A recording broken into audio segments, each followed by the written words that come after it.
Hola, oyentes y videntes de Radio Sefará. Tenemos el gusto de estar con la periodista y jefa de tribunales del periódico El Debate, María Jamardo. ¿Qué tal, María? ¿Qué tal? Muy bien. Bueno, queríamos hablar contigo porque desde tu perspectiva queríamos ver cómo crees que se está viviendo el tema de esta guerra en Oriente Medio, de Israel y Estados Unidos contra Irán, más otros actores regionales, y cómo esto está influyendo incluso en la política española, creo yo, ¿no?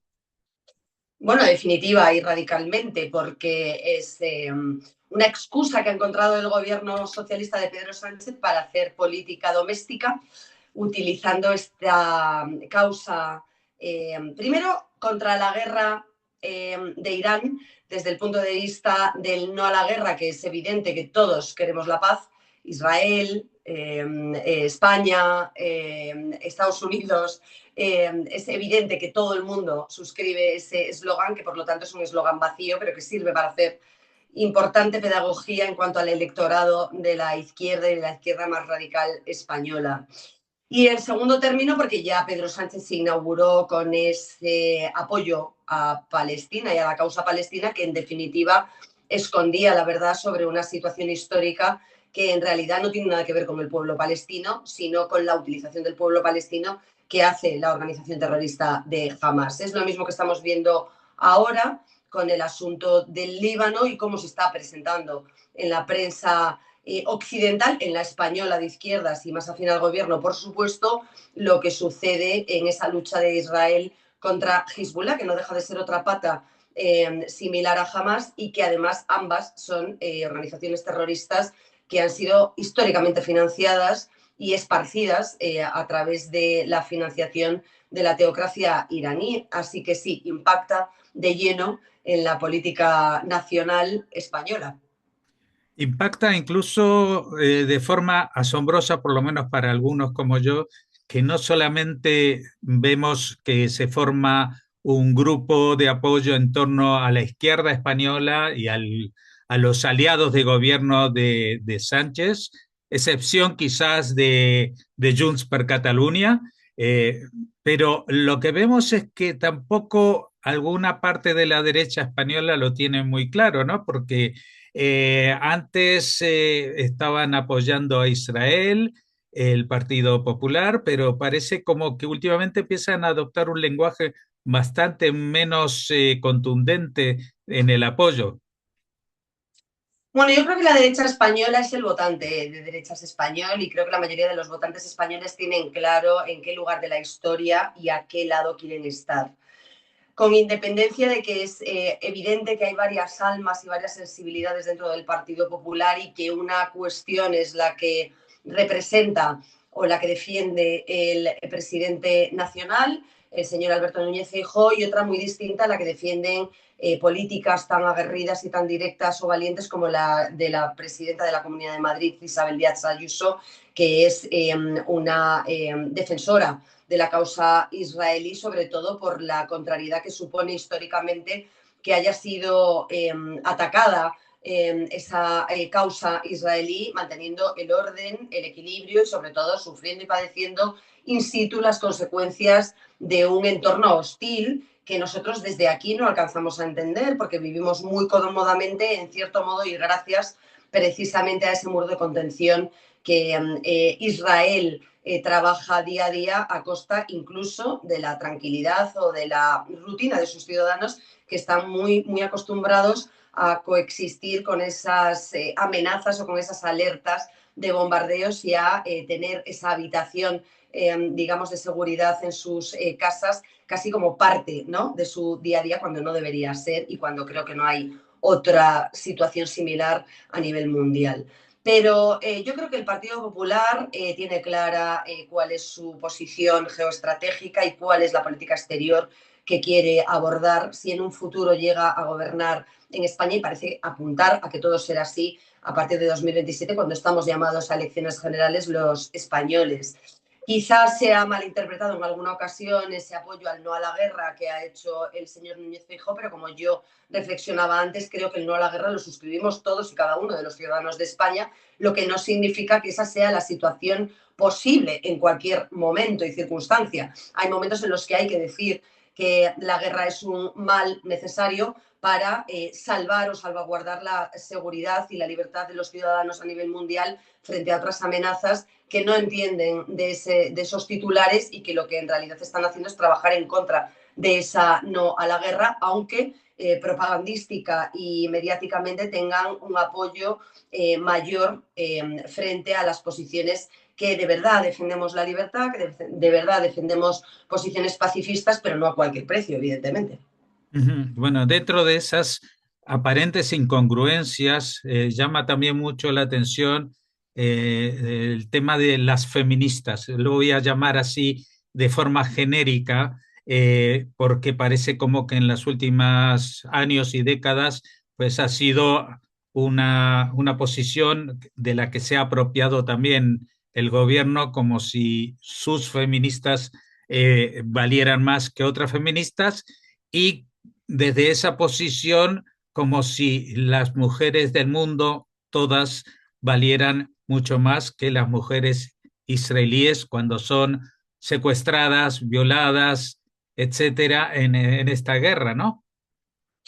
Bueno, es que primero partimos de la base de que eso no es feminismo y por lo tanto hay que dejarlo fuera del marco feminista, que lo que busca es la igualdad real entre hombres y mujeres. Estas mujeres autoproclamadas feministas en realidad no representan ninguno de esos principios de igualdad, no pelean en conjunto por alcanzar un equilibrio en la sociedad, que históricamente es verdad que las mujeres han reclamado y han tenido que exigir para alcanzar cuestiones tan básicas como el voto o la posibilidad de trabajar sin necesidad de autorización de su padre o de su marido, pero todo esto ya está superado y al final lo que se está construyendo es un relato artificial para seguir justificando un negocio muy rentable para buena parte de la izquierda española y sobre todo de la izquierda más radical, de la extrema izquierda que ha apostado por posiciones extremas y por posiciones que apuestan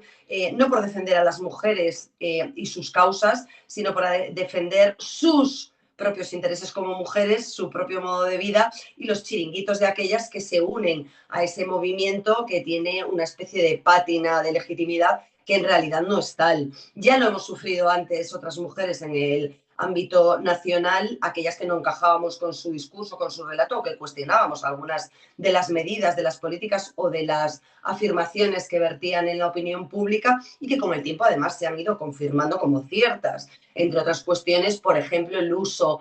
politizado de la ideología de género que ha pervertido no solo la igualdad de las mujeres y los hombres en detrimento de los hombres en las causas de divorcio en las que se han cometido verdaderas aberraciones y acusaciones falsas contra los padres que se estaban divorciando o inmersos en un proceso de divorcio, sino que se ha discriminado histórica y evidentemente al hombre frente a esa igualdad que se está reivindicando. Y yo creo que no justifica la injusticia histórica que se siga insistiendo en esa injusticia del otro lado, ¿no? Eso por una parte. Y luego, en segundo término, es evidente que estas mujeres han defendido solo a aquellas que les servían como vehículo para justificar su discurso completamente artificial y desapegado de la realidad. A ellas no les importan las mujeres como tal, sino que les importan aquellas mujeres que compran su discurso, aquellas mujeres que pueden ser utilizadas para su causa y justificar una y otra vez que es necesario seguir inyectando dineros públicos a sus ideas, a sus inventos, a sus ocurrencias, pero que no apuestan, como no lo hace la izquierda tradicionalmente, por acabar o erradicar el mal en origen. De hecho, vimos ya hace unos años cómo la izquierda y el mundo de la cultura se proponía defender a las mujeres iraníes en su momento cortándose un mechón de pelo, que era un gesto simbólico sin ninguna trascendencia, o en las mujeres afganas, y enseguida se han olvidado de ellas. Es decir, sabemos que en Afganistán, por ejemplo, hay mujeres que no pueden hablar en público porque la voz es considerada una ofensa religiosa, la voz de la mujer, que tienen que ir completamente cubiertas, que no no pueden estudiar, que no pueden trabajar, muchísimo menos, salvo aquellas que tienen una profesión relacionada con la sanidad o con el ámbito médico. Y la verdad es que a mí me cuesta mucho ver a estas mujeres que se declaran iguales a los hombres y feministas autoproclamadas, por ejemplo, cumpliendo obligaciones militares como hacen las mujeres israelíes que tienen una formación obligatoria en el ejército para contribuir al buen puerto o al buen fin, al buen proyecto de su país. Eso es la igualdad verdadera, pero eso no interesa, solo interesa a aquella mujer víctima que se acerca a ellas y que pueden, insisto, explotar como una especie de ejemplo de punta de lanza para justificar que son necesarias. La izquierda tradicionalmente nunca ha querido acabar con la pobreza porque vive de ella, pues las feministas, mal llamadas feministas de la extrema izquierda actual, tampoco quieren acabar con las desigualdades entre hombres y mujeres, porque en definitiva eso es lo que justifica su razón de ser política. Bueno, otro tema de la actualidad, pero que al ritmo en que vamos, pues como pasó hace unos días, igual habrá gente que ya se lo habrá olvidado, pero es una nueva flotilla a Gaza que se prepara y que ya está zarpando de algunos países. Hemos visto hace unos meses otra flotilla y que cuando llega a destino vemos que ellos van supuestamente a ayudar a luchar contra el hambre y las malas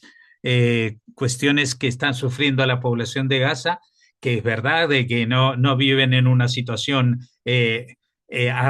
es envidiable, pero resulta que en los barcos no llevaban ni comida ni nada que fuera de utilidad. O sea que la única utilidad que tenían esas flotillas ha sido para sí mismas, ¿no? Para reivindicarse en sus países de origen como defensoras o defensores de una causa que seguramente mucha gente desconoce en su totalidad, ¿no? Lamentablemente sí, la desinformación es amplia porque la actualidad de aquí en España nos consume y en el mundo occidental también a niveles que impiden tener una cierta perspectiva sobre los temas estructurales, como es la situación histórica de diferencias entre Israel y Gaza. Es más fácil comprar el relato de las víctimas, es efectivamente más sencillo desde el punto de vista emocional y desde el punto de vista intelectual de una sociedad que no quiere asumir responsabilidades, empatizar con el pueblo gazatí, que por cierto tiene todos nuestros respetos y nuestro apoyo porque ha sido utilizado vilmente por la cúpula de Hamas para en muchas ocasiones actuar incluso como escudos humanos y conseguir esas imágenes lacrimógenas que tanto gustan a la prensa de izquierdas occidental. Es muy fácil vender así el discurso, es muy fácil dar pena de esa manera y es verdad que el pueblo al final no deja de ser rehén de aquellos que dicen defenderle, ¿no? Aquellos que lanzan la bandera de la causa palestina como si ellos fuesen los únicos que tienen voz y voto en Palestina, que lleva sin poder elegir su destino a quienes han de liderarlo o a quienes han de representarles durante muchísimos años. Ya partiendo de esta base, es verdad que partimos de una situación muy complicada de explicar para sociedades liberales occidentales que no tienen tiempo básicamente para informarse realmente de lo que sucede. En cuanto a la flotilla, claro, la flotilla no deja de ser una acción más de aquellos que viven por y para justificar su necesaria presencia frente al malvado Israel y que por lo tanto tienen que justificar con acciones concretas que están luchando y combatiendo al enemigo malvado, ¿no? La flotilla ya nació en una primera ocasión y tomó rumbo en una primera ocasión entre una dudosa legitimidad de aquellos que ocupaban esos barcos que por capacidad y por logística y por dimensiones ya sabíamos que no podían llevar ni siquiera su propio habituallamiento y combustible para llegar directamente desde el puerto de Barcelona, que fue donde salió en primera ocasión, hasta Israel. Lo que ellos buscaban era esa imagen de la autoridad de Israel, del gobierno israelí, dándoles el alto en aguas domésticas, en aguas territoriales, y por lo tanto justificando la maldad de Israel de cara a esa imagen que quieren proyectar sobre el país a nivel internacional. Ellos sabían que no tenían habituallamiento propio, pararon en todos y cada uno de los puertos del Mediterráneo y buscaban justificar un maltrato en las detenciones, justificaban o buscaban justificar con imágenes, con mal comportamiento de las fuerzas de seguridad israelíes, esa posición demoníaca que les atribuyen en la política y en la geoestrategia internacional, y es algo que además Israel pues no contribuyó a ello, se les dio el alto correspondiente, se detuvo con todo lujo de comodidades, de respeto, como no puede ser de otra manera, y de buen comportamiento hasta su deportación, y yo creo que les frustró un poco más esa situación que en realidad encontrar lo que ellos buscaron o provocaron con su comportamiento irresponsable. Máxima porque además Israel dio la oportunidad a los miembros de esta flotilla de poder atracar en un puerto seguro y desembarcar todas los enseres, la